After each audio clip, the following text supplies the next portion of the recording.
Hey guys, and welcome back. So it is the finale of Legion, not just the finale of the third season of Legion, but rather the finale of the series. And it is so sad to see the series go. I really loved it. Really loved all of those mind-bending moments, all the twists, everything about it. I mean, it took time to understand some of it, and especially with the episodes of the first and second seasons. I mean, sometimes it took a second, sometimes a third rewatch, but in the end, we got to understand what they were trying to present us with.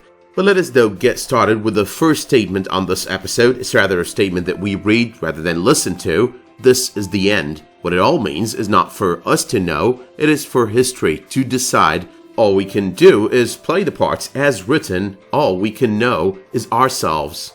Now, I think this statement has got a lot of nods to a lot of different things. This is the end, referring to this being the series finale. However, though this might be the end of the beginning or just a new beginning, what it all means is not for us to know. That's pretty much a reference to the very same thing that I was just talking about. You know, the fact that a lot of it was not really understandable right away. Possibly for some people, it wasn't really clear what they meant here or what they meant there. All the narrations, for example, out of Season 2, like the delusion monster, all of that stuff, it wasn't 100% clear. So what they're saying over here is we know this was a mind-bending series.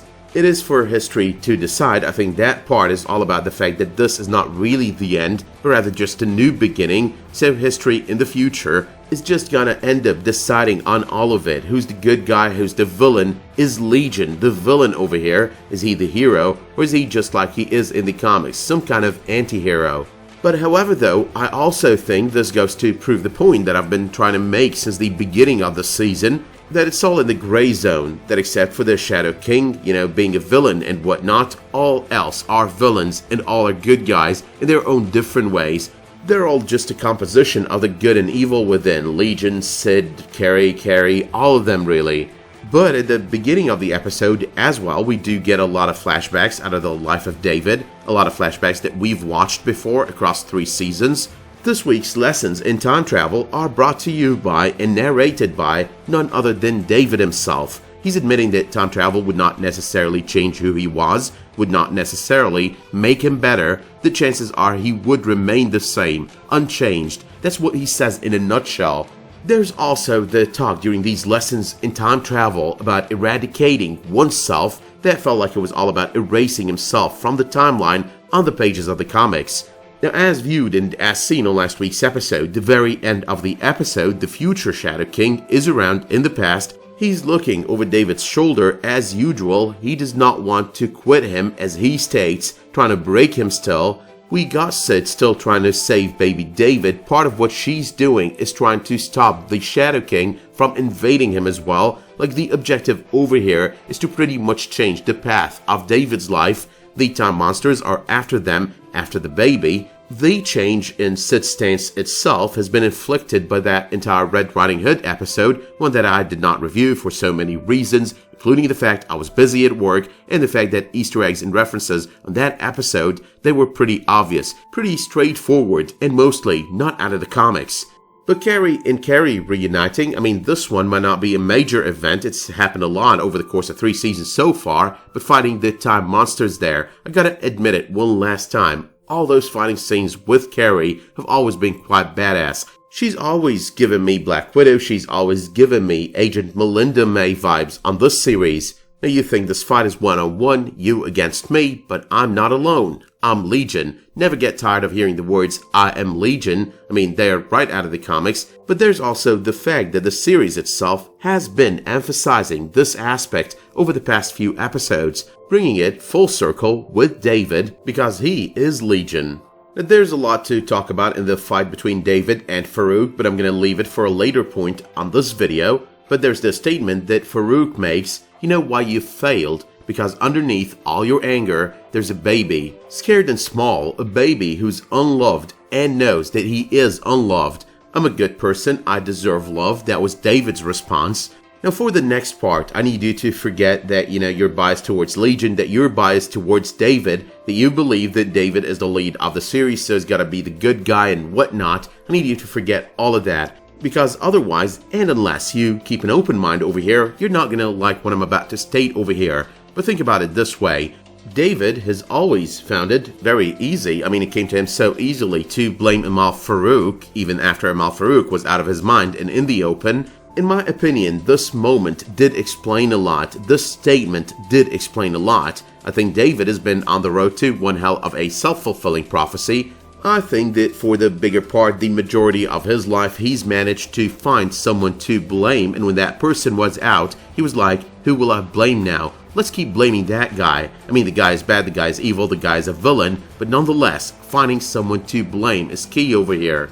So even when David had a choice, even when he was capable, he's the one who made wrong choices all the way. He left his past interfere with his present and future, he let it affect it, and in a way, in essence, allowed it to become the core determinant of what is to be. But that, though, is just the part in David's head. He thinks he's not loved, he thinks he deserves love, but the truth is, he is loved, and that is evident by the conversations that do follow. I mean, for one thing, the Shadow King does indicate that he loves David. His supposed fight with Charles on the astral plane starts by Farouk claiming he's opposed to fighting Charles, offering him a beer. You know, I was young, I was stupid, I was weak, and that's exactly what got me to do what I did. I wanted to dominate. He talks about living in David's mind for 33 years, seeing what he saw, feeling what he felt, and thinking what he thought.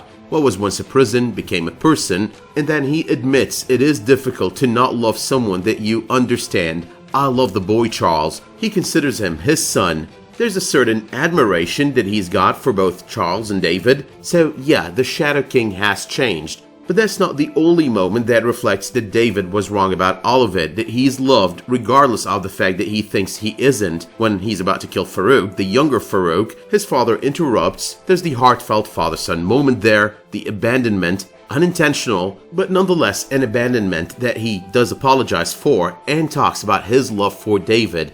Now there's the other moment with younger Farouk objecting to the softness of an older Farouk, but the older Farouk, though, he's got wisdom, he's got years of experience that are basically motivating what he's choosing to do at this moment. So he shows his younger self, a film strip of everything that he's seen with David, kind of implants the love that he has for David in his younger self. And that way, things change. That way, they're both giving up on pretty much trying to occupy this body, this mind, giving up on making David a target. But here, though, is what I think. I think that Farouk has been quite genuine since the end of last season. He was hell-bent on helping, and everything that he seemed to be doing against David, that was because David was retaliating for past events. It was either kill David in the future, stop the destruction of the world, or find a way to redeem him, redeem his boy, his beautiful boy, as he did state. But that, though, is the part about the fight. The one thing I didn't like about the entire fight, and this is why I stated there's a lot to talk about when it comes to, the David-Farouk fight, is that David was beat down a lot during that fight, and there's no way in hell on the pages of the comics that the Shadow King could take over Legion that easily, with all of these powers and all of these personalities. But then again, there is a little bit of a way if all of this was all about one personality of Legions on the pages of the comics, that being Chain, because we do see these personalities, they never use a power. So they're possibly all about Chain, and Chain in the comics is a personality of David Haller's that's pretty much able to create multiple copies of the same personality. Now before we move on to wrapping up this video, wrapping up this season, talking about the very ending, we gotta talk about Switch a little bit. So there's a lot from the previous episodes on this season that does get explained on this episode about Switch. We get to understand all about the screen, all about her father. She's teleported into the time stream, she loses her baby teeth. She's becoming a deity of sorts, a time deity. Her father does state on this episode, therefore dimensional beings. But before that, she does surrender, she does give up. This time around, she's not playing one of those lessons in time travel, but she's rather playing music. Now this was an indication that she did understand what time is all about. She did understand what her father explains later. Stuff like the fact that time is not a river, but rather an ocean, that is all bigger, a lot more wavier, a lot more troublesome than she ever thought or believed. But we also come to realize the narrator might actually have been her father all along, the narrator of those lessons in time travel. He's there as well. Wake now and see what you've become. All of her teeth are now wisdom teeth, indicating that kind of understanding I was just talking about.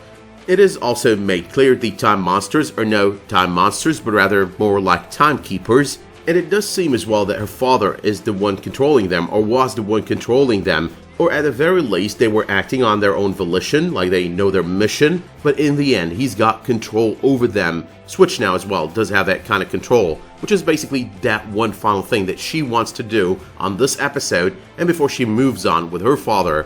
Okay, so Switch now in her non-human form, because she's no longer that human that we know from previous episodes. She goes back, saves Sid, Gabriel, and baby David. You know, Sydney, this new Sydney that we're not going to see on the series, but we know is going to exist. She's going to be glorious, that's what she tells her.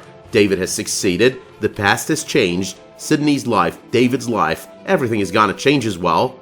It does seem as well that David was the culprit. He was the one to bring about a post-apocalyptic future, but nonetheless, that has changed. The way to saving the world was not by destroying David, but rather by changing things, you know, saving David, baby David, to start with. In a way as well, changing all of that, you know, erasing his current self and bringing about a new self of his. That kind of parallels his comic book persona, you know, erasing himself out of the timeline. But there's one statement that Switch made over there that kind of hit me as not just a reference to everything that Sid is, that David is, that the future is going to be all about, but also about the series itself. Nothing of value is ever lost. A statement that is made there that makes me think this series might be ending, but it's of value. It's a good series. I know some people are like, oh, it's kind of not understandable, it's kind of not great, but a lot ended up being explained in the end. It's kind of clear, it was pretty mind-boggling, and it was pretty mind-bending, and hopefully with everything that we've come to understand over 3 seasons, with everything that we've come to understand at the very end, it's no longer that mind-bending. But let us though talk the happy ending. The Loudermilks are now separated, becoming brother and sister again, not 2 parts to one entity, but rather 2 separate entities. It was one last time that they united on this episode. We've also got Charles returning home to Gabriel. I've always wanted to become a teacher, which is a reference to his school for gifted youngsters out of the comics. There's the fact that they're gonna raise him. Things are already changing for David. They're not gonna abandon him. There's also the fact that the one final thing that Sid wanted to do over there, you know, before she vanishes, was visit young David, say goodbye to him, baby David. But there's also closure for her. There's closure for older David. She's been trying to save baby David, that's what she tells him, but in the end he apologizes. That one thing that she wanted to hear, he does present her with, you know, an apology. But in the end though, they are on good terms, they are on good of terms as they have ever been, and in the end as well, all is said and done, all is forgiven, and they do fade away together, both of them smiling. But that one final shot of the episode, that was all about baby David, a new beginning, the start of a new and different story for Legion, for David, but still, nonetheless, a Legion story. But that having been said though, my work here is done, so let me know in the comments what you thought of the finale of the 3rd and final season of Legion. In the overall, I do rate this season with an 8 out of 10, I do rate this episode with a 9.5 out of 10, all of that on Legion scale, not a general scale, but rather a Legion scale. So let me know how you rated, let me know how you think it was supposed to end, if you think a better ending was in the cards for this series and you didn't like this one, or you preferred that one over this one even though you did still like this one. Let me know as well if you did like this video by dropping it a much appreciated like, subscribing to this channel, and make sure while you're at it to enable notifications in order to get updates whenever I upload a new video, publish a new community post, or start a new live stream. But until the next time that you tune in for another one of my videos, I want to say Legion or otherwise as per the usual, but there are no more Legion videos, so until you tune in for another one of my videos, thank you so much for tuning in to this final review video of Legion, and have a great day.